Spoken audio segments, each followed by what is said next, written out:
Last week, John Paul Miller spoke with NewsNation in an interview that lasted the entire hour of Ashley Banfield's show. In response, Mica Miller's sister, Anna, and their attorney, Regina Ward, essentially says the entire interview is nothing but a lie. And not only was it a lie, they say they have the evidence to prove it was all a lie. Not hallucinogenics. Not. What would hallucinogenic be? Make you hallucinate. Well, what makes you hallucinate? Drugs. Like illegal drugs? Hallucinogenic drugs, yeah. Oh, I've never done a legal drug my whole life. Okay. Well, oh crap, that was a lie. I'm sorry, that was a lie. When I was 16 years old, one time I was in a truck with two of my friends, and they were both smoking pot. I didn't smoke any, but they do a thing called hot box, and so I got some of that. And I tried steroids one time. Whenever you asked him if he had never, well, the first part that made me laugh was whenever you asked him, has he ever done any drugs? And he said, absolutely not, I would never. And then he goes, I just lied. And then said that he smoked or something, didn't. Sat in a car when he was 16, whatever.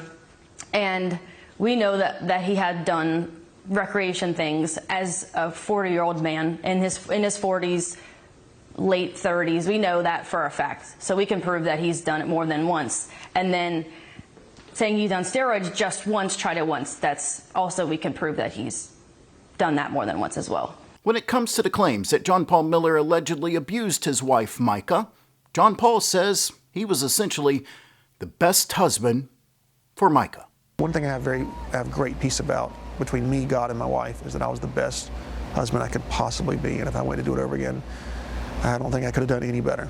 And so because of that, in the midst of all this war and chaos, I have great peace in that area. Have you ever abused your wife? Never, not once in any way, shape, or form. I took better care of her than anybody could ever take care of her. I never asked her to clean the house, not once in 7 years of marriage. She never had to cook a single meal. She never had to work. She was never harmed physically in any way. But Regina Ward, the attorney for the Francis family, says Mica provided her evidence prior to her passing that says otherwise. But basically, Mica was telling me a lot of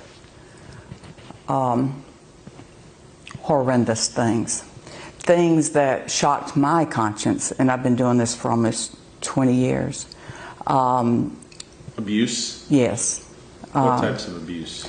Every kind that you can imagine, and even kinds that you can't imagine as a normal, rational human being. And to see this absolutely beautiful in her 20s, well, she just turned 30, but she lived all of her 20s with this man. And she had such a beautiful spirit and an aura about her that you immediately knew that you sensed that she had a good heart, was a good woman, and she wanted to just be the best Christian woman there ever was. And she was having such a hard time reconciling between what God's teachings say about forgiveness and to pray for our enemies and so forth, and her duty as a wife. She felt spiritually. She struggled with these things because on one point it's God says that as a wife I need to be supportive of my husband, I need to be obedient, and I'm trying to do that, and at the same time God is telling me that I need to forgive someone who's abusing me. So she had a difficult time reconciling, that where am I supposed to forgive my husband for abusing me, for doing these terrible things to me? And like in her video, these terrible, terrible, terrible things. And Mica, in her own video prior to her passing, seems to speak about this very thing. So you don't have to stay in a abusive relationship, whether that's sexual, whether that's somebody forcing you to take illegal drugs, or alcohol abuse, or physical abuse, psychological abuse, making you think that this is all your fault, or you're a bad mom, or you're a bad wife, or you're a bad husband, or you're not giving it your all when you know you are. God hates divorce. But why? According to everybody I've asked and the scriptures that I've found, it's because it hurts people. But does abuse hurt people?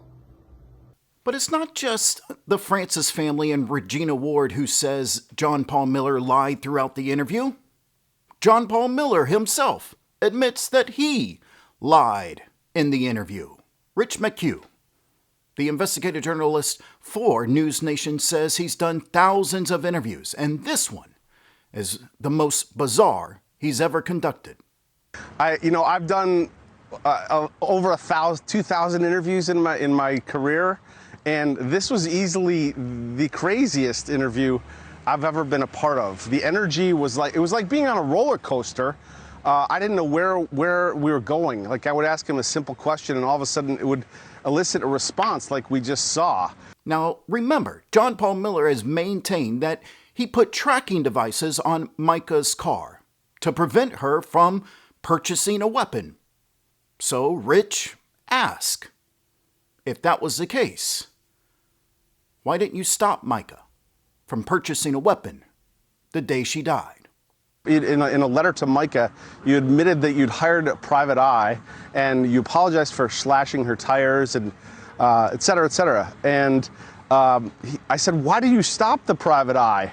Why did you stop, why didn't you know where she was the day that she died? He said, oh, I stopped because I ran out of money. And so we moved on. And after the interview, he texted me, he said, I'm sorry, I lied. I'm so sorry. That was not the real reason. So this was like an all-day thing. And it was all over the map. He was fidgeting, touching his nose. I was just trying to hang on and make sure I got through my questions so that we got through the whole interview, and we did. We went for over 2 hours. So.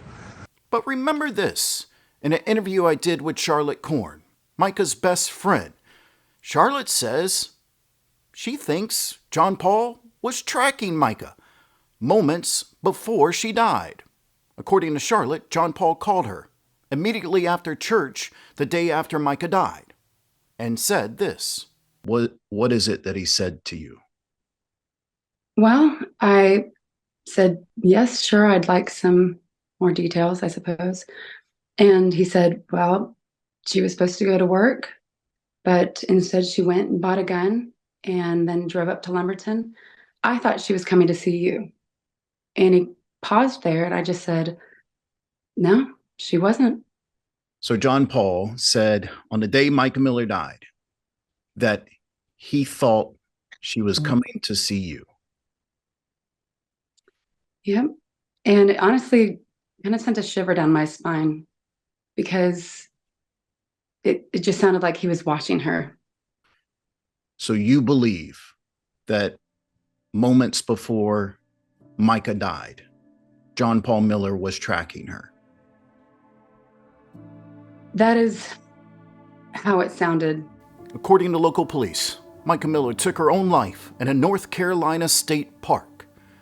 But the FBI continues to investigate John Paul Miller and Solid Rock Church.